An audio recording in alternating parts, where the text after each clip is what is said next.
Psychological operations, or PSYOPs, typically consists of using demoralizing posters and pamphlets to chip away at enemy morale. But there technically wasn't anything in the PSYOP rulebook that said you couldn't fake a string of brutal vampire attacks, especially if your commanding officer wasn't exactly averse to the crazy. Enter Lieutenant Colonel Edward G. Lansdale, an American military operative well known for his creativity. Whether it was taking part in the US military's hundreds of attempts on Fidel Castro's life, or writing Vietnamese astrological almanacs to better understand the spiritual side of the Viet Cong. In The Art of War, Sun Tzu wrote, "If you know the enemy and you know yourself, you need not fear the result of 100 battles." This was a mantra that Lansdale took to heart, as he immediately set a contingent of his men to study the local folklore and superstition. The Hooks were a populist group, formed largely of conscripted volunteers from local villages during World War II. As a result, many of them were staunch believers in local Philippine legends. Lansdale knew this and intended to take advantage of it. But in case you think Lansdale was being a real blue sky thinker here, this wasn't even the first time the US government had used supernatural tactics to gain a psychological advantage in battle. During World War II, the Nazis were notoriously superstitious people who invested a lot of resources in the occult. Heinrich Himmler, the leader of the terrifying Nazi SS, even owned Wewelsburg Castle, a location where he and his soldiers were believed to have performed occult rituals. In order to psych out the German populace, the US Army weaponized astrology, distributing horoscopes with grim futures for Germany in order to hurt morale. It's also believed that the British military made fake monsters during World War II to strike fear into the hearts of superstitious villagers in fascist Italy. And a few decades later, the US Army deployed the spookily named Operation Wandering Soul to freak out the Viet Cong. Vietnamese Buddhists held the strong belief that if one's body was not given proper burial rites, their soul will wander the earth as a tortured spirit forever. The US took advantage of this by blasting recordings supposedly to mimic the tortured wailing of displaced Viet Cong souls whose bodies still lay strewn across the battlefield. Yeah, it's a little messed up when you think about it, but war has never been a picnic. And all of this will seem like child's play compared to some of the plans Lansdale concocted and laid out during his offensive against the Hooks. Operation Fantasia was no different. Envisioned by the Office of Strategic Services, which was America's war intelligence back then, Fantasia was meant to be a response to the attack on Pearl Harbor. The idea was to capitalize on the fact that the Japanese believe in evil spirits and the supernatural. Hence, they thought using a fake kitsune, which is a shape-shifting spirit usually taking the form of foxes, might work at best. So how do you make a fake kitsune? They had plans to fly a fox-shaped balloon over the Japanese villages in conjunction with using an instrument that simulated fox sounds.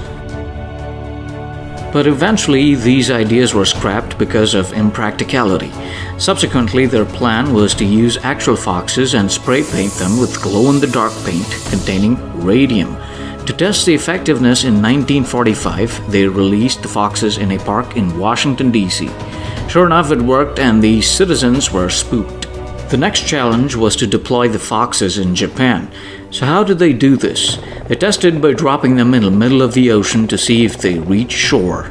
This idea did seem to work at first, but to the OSS's disappointment, all the paint was washed off by the water and the rest was licked off by the foxes when they got on shore. Having them dropped onshore being the only feasible action and having been presented with numerous dubious claims, the project eventually ceased. You're a member of the Hukbalahap, often known as the Hooks for short, a rebellious communist insurgency movement that operated in the Philippines between 1942 and 1954. You're patrolling the back streets of Pampanga, a province around the northern shores of Manila Bay where the group's stronghold was based. It's night out, full dark, no stars. You may be shouldering your rifle, but something feels wrong.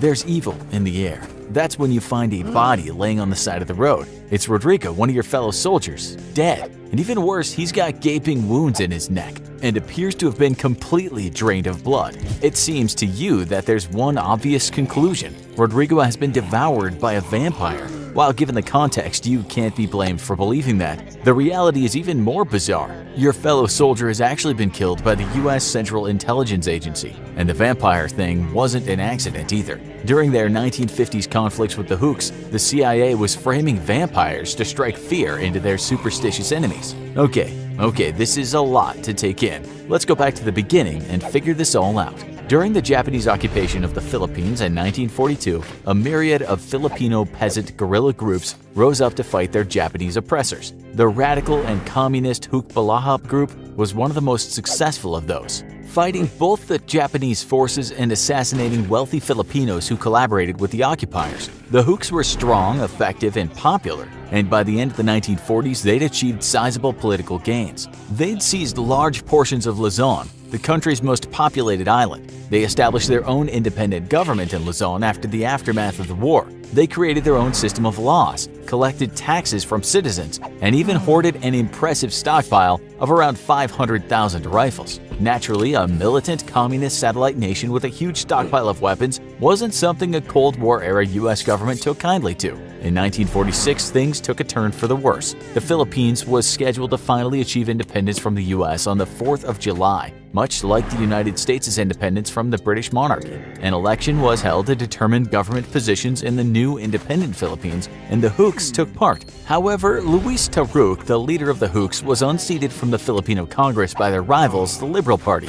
This was the beginning of the Hukbalahap Rebellion. The new liberal government, led by President Manuel Roxas, took an aggressive stance toward the Hook forces. This, however, ended up seriously backfiring. The government troops suffered from a lack of training and low morale, and their oppressive retaliations against villagers only helped grow support for the more populist Hooks. As a result, over the next 4 years, the number and support of the Hooks grew to the point that they were ready to stage a siege on Manila by the year 1950. The Philippines looked like it might be going red. That's when President Harry S. Truman decided to put his finger on the scale. The 1950s were a busy time for the Central Intelligence Agency, who were meddling in foreign affairs left and right in the name of democracy, sort of, and the American way. That same decade, they overthrew democratically elected Prime Minister Mohammad Mossadegh's government in Iran to install monarch Mohammad Reza Pahlavi. They also rigged elections in Italy in favor of a right-wing government, deposed Guatemalan President Juan Jacobo Arbenz Guzman, and supported military dictator Fulgencio Batista in Cuba. Okay, maybe the US was less interested in democracy and more in keeping the status quo. So throwing their weight behind crushing a communist Filipino insurgency was all in a day's work for the CIA. If you have a passing knowledge of the Philippine political history, you probably remember the large shipment of advanced weaponry kindly donated to the liberal Philippine government by the US government in the early 1950s. What you probably don't know is how the American military weaponized local vampire superstitions as a form of psychological warfare against the Hooks. Psychological operations, or PSYOPs, typically consists of using demoralizing posters and pamphlets to chip away at enemy morale. But there technically wasn't anything in the PSYOP rulebook that said you couldn't fake a string of brutal vampire attacks, especially if your commanding officer wasn't exactly averse to the crazy. Enter Lieutenant Colonel Edward G. Lansdale, an American military operative well known for his creativity. Whether it was taking part in the US military's hundreds of attempts on Fidel Castro's life, or writing Vietnamese astrological almanacs to better understand the spiritual side of the Viet Cong. In The Art of War, Sun Tzu wrote, "If you know the enemy and you know yourself, you need not fear the result of 100 battles." This was a mantra that Lansdale took to heart, as he immediately set a contingent of his men to study the local folklore and superstition. The Hooks were a populist group, formed largely of conscripted volunteers from local villages during World War II. As a result, many of them were staunch believers in local Philippine legends. Lansdale knew this and intended to take advantage of it. But in case you think Lansdale was being a real blue sky thinker here, this wasn't even the first time the US government had used supernatural tactics to gain a psychological advantage in battle. During World War II, the Nazis were notoriously superstitious people who invested a lot of resources in the occult. Heinrich Himmler, the leader of the terrifying Nazi SS, even owned Wewelsburg Castle, a location where he and his soldiers were believed to have performed occult rituals. In order to psych out the German populace, the US Army weaponized astrology, distributing horoscopes with grim futures for Germany in order to hurt morale. It's also believed that the British military made fake monsters during World War II to strike fear into the hearts of superstitious villagers in fascist Italy. And a few decades later, the US Army deployed the spookily named Operation Wandering Soul to freak out the Viet Cong.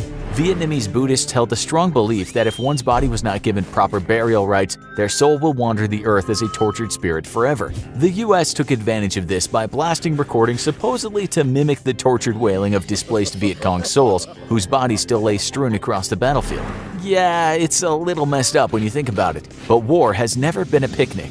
And all of this will seem like child's play compared to some of the plans Lansdale concocted and laid out during his offensive against the Hooks. Lansdale and his men studied the sociocultural beliefs of the Hooks extensively, finding information on a myriad Filipino curses and monsters. Lansdale practiced by convincing locals that they'd be cursed if they supported communism, to modest success. But he truly fell in love when he discovered the monstrous aswang. For those of you not familiar with Filipino folklore, the aswang is like a particularly horrifying variant of the vampire exclusive to the Philippines. It's said to take the form of a seemingly normal woman during the day, but at night, it's a whole different story. They're shapeshifters that can take the form of various people or animals to get close to their intended victims. But what really separates the aswang from your garden variety vampire is the way they feed on their victims. Unlike Western vampires, with their two very sharp canines, the aswang is believed to have fed with its long blade-like tongue.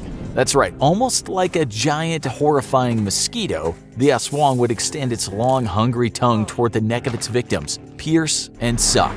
What's more, for an aswang, there's more than just blood on the menu. It's also believed in most variations of the legend that aswang also use their bladed tongues to pierce the navels of pregnant women to feed on the fetus within. In particularly superstitious communities, aswang attacks are often the assumed reason for tragic miscarriages during pregnancy. Most people would read the accounts of the aswang and feel a shiver crawl down their spine. This thing makes Dracula look like a teddy bear, but not Lieutenant Colonel Edward G. Lansdale. Being an experienced military strategist and also ever so slightly insane, Edward G. Lansdale looked at the aswang and saw a great opportunity for waging psychological warfare against the Hooks. And that's exactly what he did, in perhaps the most violent and terrifying way you possibly could imagine. The plan was to fake a series of aswang attacks on Hukbalahap soldiers in order to sow fear and discord. They'd already spent weeks spreading rumors of a vicious local aswang in the hills. But to really seal the deal, they needed to do something a little more practical. There was no polite way to do this, so Lansdale jumped straight to brutal murder and proceeded from there. His first opportunity to test out his new psychological warfare attack was on a seemingly impenetrable hilltop fortress in Luzon held by the Hooks. Any attack staged against the settlement seemed bound to fail, and Filipino government forces were almost ready to give up on reclaiming it. Hook soldiers would patrol nightly in shifts to secure the area, and after meticulously planning his attack, Lansdale and his men were ready to strike. After weeks of observation, he noticed that the last patrol of the night was performed by a lone soldier. Under Lansdale's orders, his men swooped in and kidnapped this lone patrolman. This terrified Hook soldier was dragged into the woods to become the first guinea pig in Edward G. Lansdale's aswang experiment. The unfortunate soldier was hung upside down by his ankles and then stabbed in the throat with a combat knife, and quite literally bled out like a stuck pig. The average adult body, weighing from 150 to 180 pounds, has around 5.5 liters or 1.5 gallons of blood, and Lansdale spilled all of this unfortunate patrolman's blood on the ground of the Luzon jungle. Then they took his exsanguinated corpse and dumped it on the roadside. To anyone who wrongly assumed, like the Hooks, that the US Army couldn't possibly be crazy enough to do this, it seemed like a pitch-perfect aswang attack. When the patrolman's bloodless body, complete with a ragged puncture mark in his throat, was found by his fellow Hook soldiers the next morning, terror spread among the guerrilla forces. This hilltop settlement that seemed previously immovable suddenly relocated. The Hooks may not have feared the Japanese, Filipino, or American soldiers, but an aswang? That was way out of their league. The hilltop was soon reclaimed by the Philippine government in the Hooks' absence. Lansdale had done it. He'd successfully faked a vampire attack and terrified a powerful military enemy. And all it took was horrifically mutilating the body of an unfortunate Hook patrolman in Luzon. Naturally, Edward G. Lansdale didn't stop there. Inspired by his success with the Aswang mission, he employed other strange, supernatural Spyware tactics to freak the Hooks into submission. Another one of his trademark techniques, most of which played out almost like sadistic practical jokes, was what he dubbed the Eye of God.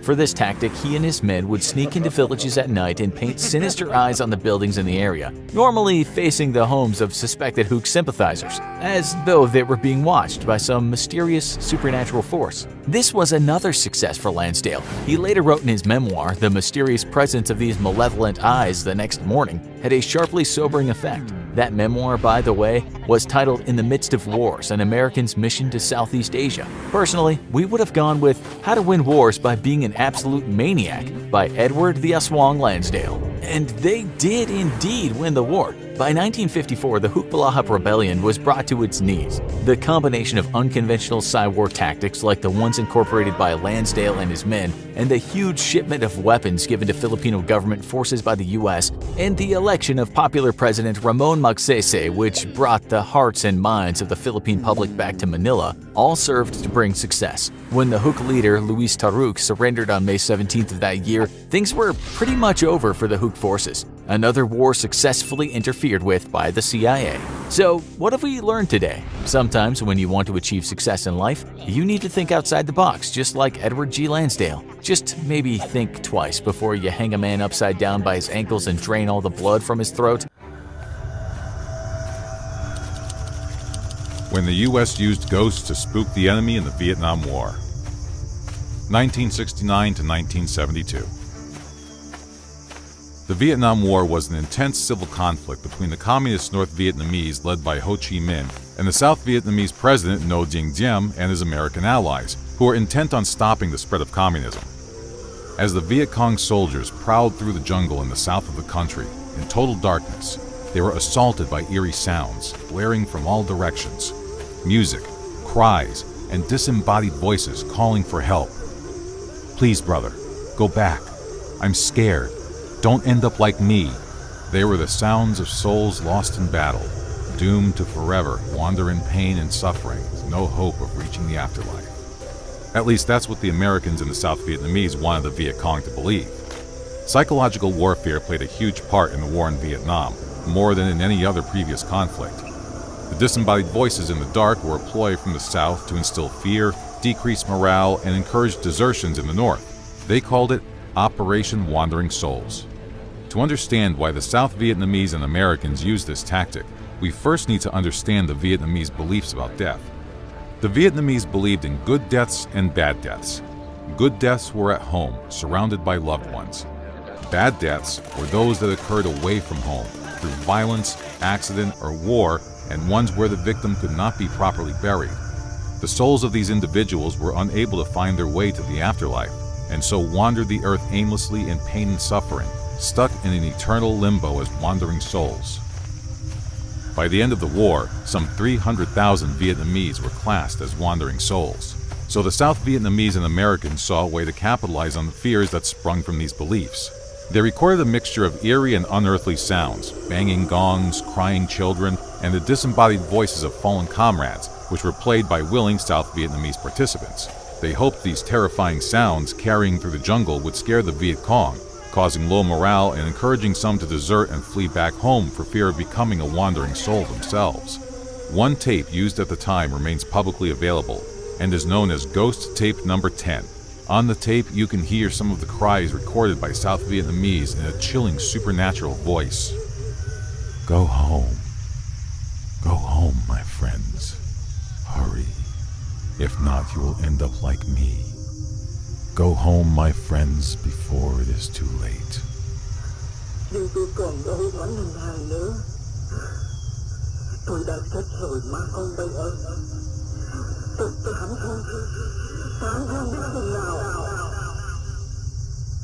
Các bạn của tôi ơi, tôi phải về để nói cho các bạn biết rằng tôi đã chết. The project was backed up by a leaflet dropping campaign with messages like, "Is this a grave?" beneath a photo of a dead NVA soldier, while on the back it said, Unfortunately, it is not, but it is the final resting place, many, many kilometers from the graves of his ancestors. His body cannot be identified, his grave cannot be marked, and his soul will never find rest. The tape was blasted through the jungles of the Vietnam War, used by both the U.S. Army and Navy. It was broadcast from loudspeakers on helicopters and boats, or by infantry deep in the jungle, who would sneak into Viet Cong-occupied areas and play the tapes in the middle of the night. A U.S. Military Assistance Command Vietnam fact sheet, published in December 1969, tells more of what they hoped to achieve with this psychological warfare. The document describes ghosts that were part of the rural folklore, such as the ghost pig, or Ma Heo, the ghost dog, Ma Cho, and the ghost cat, Ma Meo. Other more sinister and malicious spirits that they could utilize were also mentioned. The tightening box ghost, who goaded people into suicide, and the ghost Ma A Pien, who drew people into addiction and eventual death. So although only ghost tape number 10 is available to the public, this fact sheet outlining a number of different ghosts taken from Vietnamese culture suggests there were a variety of psychological tactics used in the tapes to support their campaign. But although creepy, there was not much evidence to suggest that the tapes were particularly effective in terrorizing the North Vietnamese. Tactics like this often had mixed results, and it's unlikely that the Viet Cong and NVA weren't aware that the Americans were behind the voices in the dark. Already accustomed to the psychological acts of warfare used by the U.S., leaflet dropping and propaganda broadcasts, it suggested that as soon as they heard these disembodied voices creeping through the jungle, instead of responding in fear, the Viet Cong immediately fired in their general direction, towards where they believed the enemy soldiers were hiding. In some cases, U.S. soldiers abandoned this ploy almost immediately in favor of just blasting out popular American music of the time to disorient their enemy instead. That being said, hearing disembodied voices and creepy, terrifying sounds playing through the darkness is an effective scare tactic whether you believe they're really the souls of your fallen comrades or not. As one Viet Cong commander said, even though they knew the tapes were false, the audio messages were hard to ignore. But other eyewitnesses claim they were effective. Raymond Deitch, commander of the U.S. 6th PSYOP Battalion, said, "The tape was so effective that we were instructed not to play it within earshot of the South Vietnamese forces, because they were as susceptible as the Viet Cong or the NVA." While we don't know the validity of the statement, it's certain the tape sowed a certain degree of fear and uncertainty, and even when they didn't, if the Viet Cong immediately fired in the direction of the sounds, they gave away their position, allowing the Americans an insight into their troop layout and where to attack. While these tactics would not win or lose a war, psychological warfare played an important part in demoralizing and distracting the enemy. The Vietnam War finally ended in 1975, although the Americans withdrew a bit earlier in 1973, ending one of the greatest acts of psychological warfare the world has ever seen.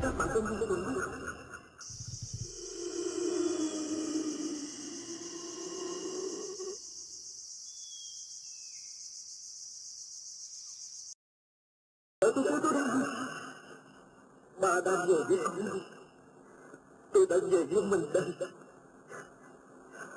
Nhưng tôi còn đâu mảnh hình hài nữa. Tôi đã chết rồi má con bây ơi. Tôi thảm thương biết chừng nào. Các bạn của tôi ơi, tôi phải về để nói cho các bạn biết rằng tôi đã chết. Địa ngục, cái chết thật là oan uổng, thật là vô nghĩa, thật là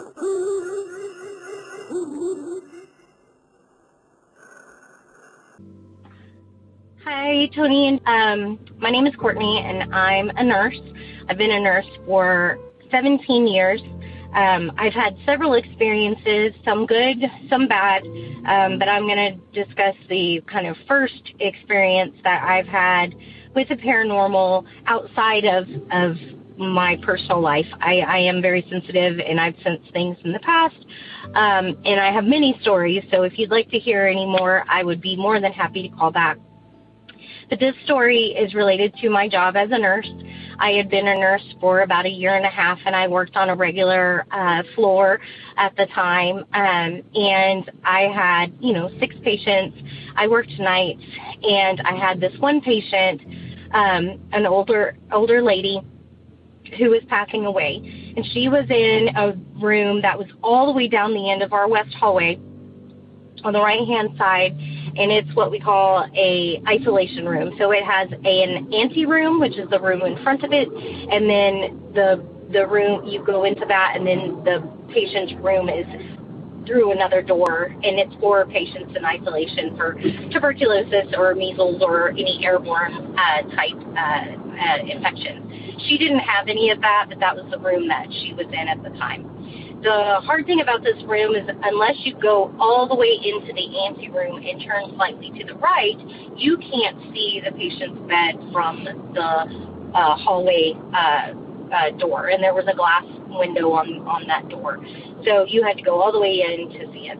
So I'd gone in, and I had, went in to introduce myself to the family, and I went into this room, and there was no family. And I was really kind of puzzled, and she's laying there, obviously comfortable. We'd given her some medicines to keep her comfortable. And so I stepped out, and I went to my charge nurse and said, hey, there's no family or anybody for this patient in this room. And she said, oh, yes, she has 3 kids. They said she was a horrible human being in life, terrible, terrible person, super abusive, just a dark human being. No one loved her anymore. No one liked her. She had no friends, and they don't care that she dies. It couldn't happen quick enough. And so just call them when it's over, and then call this company that will come pick her up and cremate her for a really low price. It was kind of what we had for, there was no service, there were no memorial, there was none of that. They just wanted her dead and gone. And so that made me feel kind of sad because, I was still very young, and I knew people like that existed out there, but I just never really felt it and experienced it. And I try to be with folks at the end of life because that's really, really important. I think having support and love around them helps them maybe pass a little bit more peacefully and easier. So I kind of stilled myself and said, wow, that's really terrible. Went on with my night. And then at about 2:30, 3 o'clock in the morning, my telemetry tech, the person who watches the EKG, said, hey, your patient in that room, her heart rate has stopped. Like, she no longer has a heartbeat. And so can you go check on her? So I said, sure. I finished up what I was doing, and I went down the end of that hallway, and I walked into the ante room, and I suddenly was hit with this wall of just sorrow, pain, like physical agony in my body, cold chills, hot flush, like all of these feelings all at one time. And I was like, it was like walking into a noxious fog. And I was just kind of not thinking anything of it. And I walked forward, and I turned slightly right. Sorry, it makes me kind of freaked out thinking about this again. But I looked straight ahead once I turned slightly right, and some of the lights in the room were on, so it wasn't completely dark. And on the left-hand side of her bed, at the head of the bed, there was a huge, tall, 10-foot tall, black hooded figure, and it was leaning down over her head of her bed down onto her, like reaching. And I kind of say it's like, if you were taking your hands to do like a diamond push-up, kind of close in proximity like that, reaching down towards her. And I immediately freak out, turn heel, and run out of there. I noped out of there so fast because it was horrifying. And I run down to the end of the hall, and I get my charge nurse, and I said, oh my gosh, there's something in her room. And she said, what are you talking about? And I'm pale, I'm sweaty, I'm on the verge of tears, like I am right now. And I said, something's in her room. It was like a demon or something. And my charge nurse said, oh, I totally believe you. People that are evil and things like that, I bet you a demon came from hell, or one of the devil's minions came to literally retrieve her soul. And I got cold chills everywhere. I was freaking out. I said, I am not going in that room alone. I need people to come with me. So the charge nurse, her secretary at the time, said, okay, we'll go with you. And they were both very, very religious, which I'm not as uber religious, but I have spiritual beliefs. And so she's like, we just need to pray that we're going to be protected. So say protection prayers about you, however you need to say it, like, limiting entry or exit of anything into your body kind of a thing. So we're going down the hallway and we're whispering quietly while turning on all the lights and closing all the other patient doors so we don't disturb them, because we need some light to see what's going on. And we get down to that room and, we're saying these prayers of protection, don't let anything touch me, nothing's allowed into me, please give me strength to get through this and clear anything from evil from this building. And so we all three get to the door and we kind of take a deep breath and we walk in and we turn on the anti-room light because it's a big room. And we all take a breath again and turn towards the right to look at her bed. And there's nothing in there, just her laying in the bed and obviously deceased. And she said, oh, thank God it's taken whatever it wanted to take and it has left us in peace. And my charge nurse went over and said some prayers over her, and I'm quietly saying some protection prayers myself and just feeling like super scared. But better, like that oppressive feeling was gone. We pronounced the patient, then notified the family, etc., and then that's the end of the story. But it still causes me to have a visceral reaction just thinking about it. We have to prevent the weaponization of space because there is a lie being told to everyone that the weaponization of space is now first being based upon the evil empire, the Russians. There are many enemies, he said, against whom we're going to build this space-based weapon system, the first of whom was the Russians, which was existing at that time. Then there would be terrorists. Then there would be third world countries. Now we call them rogue nations or nations of concern. Then there would be asteroids. And then he would repeat to me over and over, and the last card would be the extraterrestrial threat. He said, you will find that there is going to be a spin to find some enemy against whom we have to build space-based weapons. And now we should expect the spin, because he said part of the formula for the intelligence community is if they might have a weapon, then we have to consider that they do have these weapons. So now they do have these weapons, so now we have to build these weapon systems. And that's the formula, except that it's all based on a lie. In October 1938, Orson Welles unleashed his War of the Worlds radio broadcast to the American public. It was so realistically portrayed, vast portions of the population went into panic. Terrified citizens scrambled to evacuate their cities in droves. America had been easily tricked by very simple means. In the year 2024, a global event will alter the course of mankind's future. The world will stand witness to a massive alien invasion. Thousands of projected holographic alien warships will blanket the skies, sending people into a global panic. Real military crafts within the holograms will inflict actual damage to the surrounding areas to sell the gimmick. And as a result of the ensuing human chaos, a one-world government will immediately form without any resistance from the people. They will be the New World Order.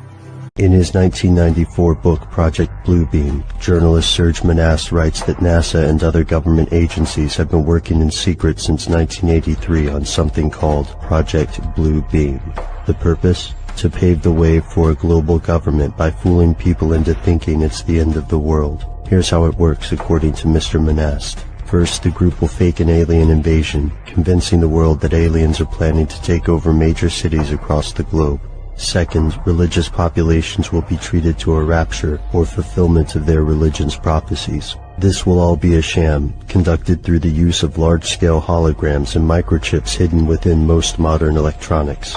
Once the various nations of the world topple under the massive civic unrest and panic, the New World Order will assert itself, and the people of the world, desperate for any sort of authority, will accept its rule. In 1994, the World Population Summit in Cairo, Egypt, had 160 nations participate, where they all agreed that the human population was out of control and must be stopped because the world is running out of resources. An agreement was formed that would mandate the reduction of humans from 6 billion to 800 million by the year 2030. This meant finding a method or methods to wipe out nearly 95% of the population. Solutions were discovered, investigated, tested, then created, and have been in full force since. The procedures have been inflicted onto the human race are as follows. 1. Toxic levels of chemically enhanced fluoride have been secretly added to our drinking water over the last 20 years in every city and community on the planet. I personally oversaw the delivery of fluoride barrels to Denver, Chicago, Tampa, and Minneapolis water departments. The adverse effects of fluoride poisoning to the human body are numerous and debilitating. The effects to children is damage to their neurological development, among other serious ailments. 2. Man-made viruses and diseases. The AIDS virus, which was a designer byproduct of the American Disease Institute, was distributed through vaccines to the public in 1980. Instituted as a preliminary population control tactic, the results were successful and led to more lab-produced viruses that have since been unleashed onto the public. Among those is the development of a mutated version of the common flu to replicate the 1918 influenza pandemic that killed 40 million people. The first strain of this new flu virus will be released to the public in late 2017. So if we see a flu outbreak in the late 2017 or early 2018 that's killing people, we'll know this is true. All right. 3. Killing us from the air with neurotoxins, barium chloride, cancer microbes, and viruses by way of chemtrails. Released into the skies daily over all inhabited regions by military aircrafts. The effects of these toxins are severe and over time lethal, causing respiratory ailments, cancer, damage to the immune systems, and sterilization in men. Since the chemtrail plan was implemented, sperm count in men has dropped nearly 50%. If this isn't reversed soon, the human race will face early extinction. Now the grand finale. This is some scary shit. In March 1997, an event known as Phoenix Lights became the most infamous UFO sighting in history. A mile-wide vessel, clearly not man-made, flew slowly and silently over the state of Arizona and was witnessed by 10,000 people, including the governor of Arizona. To date, there has been no reasonable explanation. But for every witness interviewed, the craft was as real as anything they'd ever seen. Their lives were transformed. They now believe that we truly are not alone. However, there is another truth, for I know what they really saw. 1986, while stationed at an underground installation near Boulder, Colorado, I was introduced to Project Skybeam by Lieutenant General Andrew Garris. I was then led down a corridor and into a large hangar where a stealth bomber hovered only 20 feet above me. I stood there confused, and Garris looked over at me and smiled, then asked if I was certain of what I was seeing. I replied, of course. What else could it be? I was then shocked to find out that this wasn't a real craft. It was a projected hologram. Since the early 1950s, scientists have been developing holographic technology, and over the years improved it to a state that we can only imagine. As I stood there staring at the bomber, which looked so absolutely real and solid that I could reach up and touch it, I contemplated the possibilities. What if this projection was 1,000 feet up in the sky? How would anyone know that that was an illusion? The Phoenix Lights craft, witnessed by 10,000 people, was the first grand-scale skybeam test upon the public. It succeeded beyond expectations. In October 1938, Orson Welles unleashed his War of the Worlds radio broadcast to the American public. It was so realistically portrayed, vast portions of the population went into panic. Terrified citizens scrambled to evacuate their cities in droves. America had been easily tricked by very simple means. To amplify this response, those who are truly in power of not only our country, but all the countries on the planet, and who are the true purveyors of the depopulation process, have formulated the final stage of their sinister plan. In the year 2024, a global event will alter the course of mankind's future. The world will stand witness to a massive alien invasion. Thousands of projected holographic alien warships will blanket the skies, sending people into a global panic. Real military crafts within the holograms will inflict actual damage to the surrounding areas to sell the gimmick. And as a result of the ensuing human chaos, a one-world government will immediately form without any resistance from the people. They will be the new world order. Once this happens, we as a people will be doomed to enslavement and accelerated depopulation. With that said, the only hope for human salvation is to acquire and spread the knowledge of these activities and agendas. Resist, retaliate, and conquer this opposing enemy. The time is now. And so this gets into what's called offensive information warfare. And they used it in the Gulf War to tell the enemy at that time, lay down your guns, this is Allah. And it worked pretty well, because hearing voices which have no direction or sound, you have to assume that it's some spiritual entity. So it works pretty well. For dialing, being able to send a signal from 2 points into an individual so they literally hear a voice in their head that nobody around them hears. I mean, voices are the easiest ones, because all you have to do is stimulate the cochlea with a set resonant frequency. It's very easy. Voices are very easy. And it isn't people imagining voices, they physically hear them. You can physically make people hear voices, certain voices, and it can be any conversation, and it can be anybody you want to hear. It can be a soft, angelic voice, it can be a god, it could be something that scares you like a devil. It could be anything. Most people don't believe it's happening. You can be tortured in your own home. No one will believe you. Your brain has been rewired to feel the other, I call it the empathy machine. We can overpower all senses. We can create false sense of touch, make you think ghosts are touching you. We can, create smells that aren't really there, tastes. So you can imagine all the trickery that we're capable of doing, from hauntings to being beamed up by aliens, being anal probed. So unfortunately, it gets into very dark topics of trauma-based conditioning we do remotely, rape, torture, etc. The brain doesn't distinguish between these signals. And so at the comfort of your own home, it's as if they brought you into a lab for alien dissection and whatnot. Dr. James Giordano, a neuroscientist at DARPA for over 40 plus years, says that the brain is the 21st century battle space, and that you will encounter some form of neuroscience that has been weaponized in your personal lives and professional careers.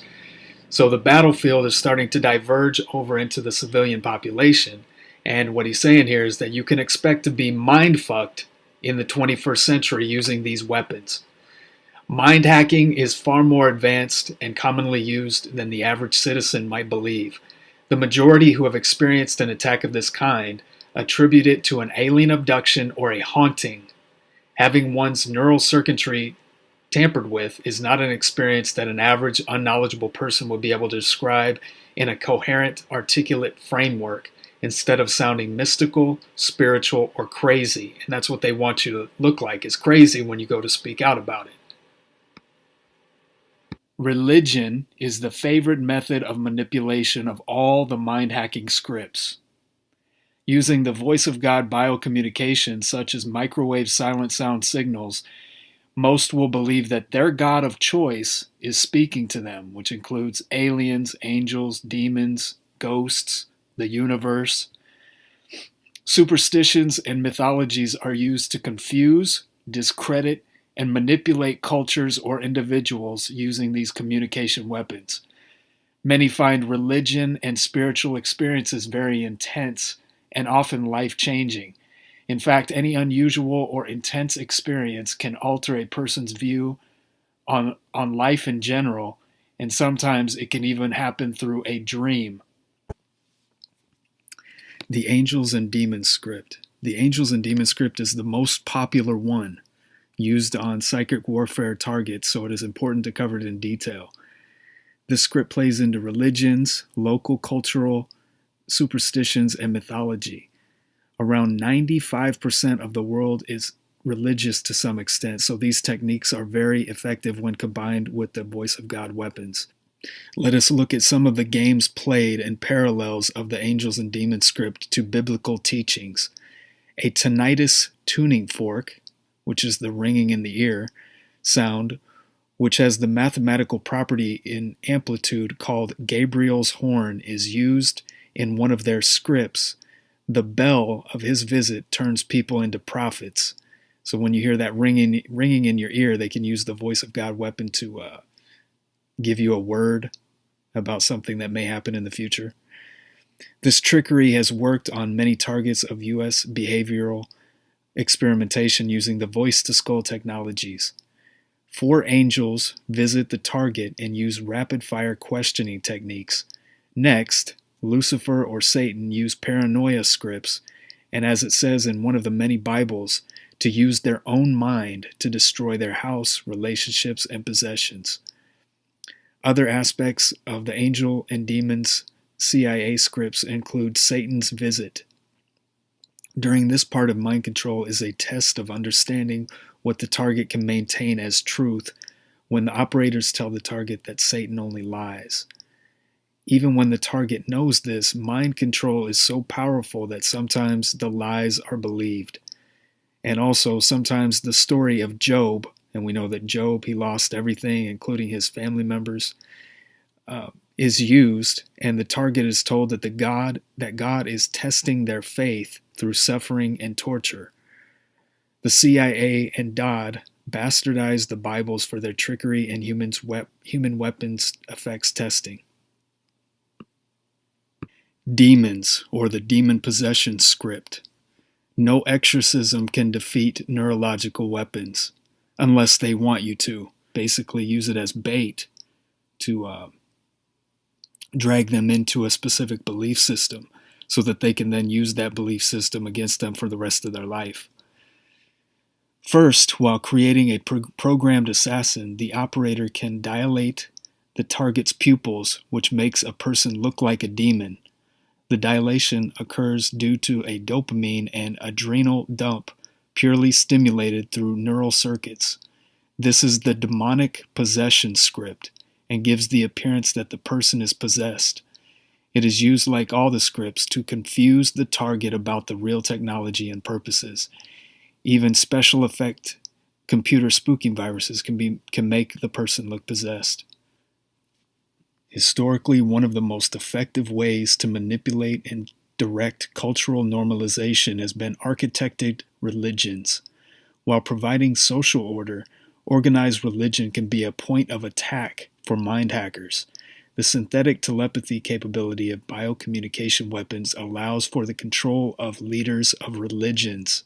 So like your pastor, he can be mind hacked and say what the elites want them to say. A country dominated by religious belief systems is very vulnerable to manipulation by other groups. All that is required is to use the voice of God V2K weapon on an uneducated target of these technologies in order to make them believe they were conversing with God or angels or demons or goblins or ghosts. Since the feeling of direct neural linking is so foreign to most people, they will attribute the experience as supernatural or to an advanced alien technology. And you can see the example that I gave down there. You can see This all through the news pretty much every day, that people are hearing voices in their head, thinking it's demons or God or the devil. And it's really the V2K, voice of God, Voicetoskull weapon. As I've shown in the past, the government and the CIA are using paranormal and religious scripts. And one of those scripts is the haunted house script. One of their most written about capabilities that interest the military is their ability to alter a person's perception of their senses. This is called ghosting because false images or ghosts can be created in their minds. The spooks, slang for CIA agents, used haunted house scripts all the way back to the early 60s, and probably before that as well.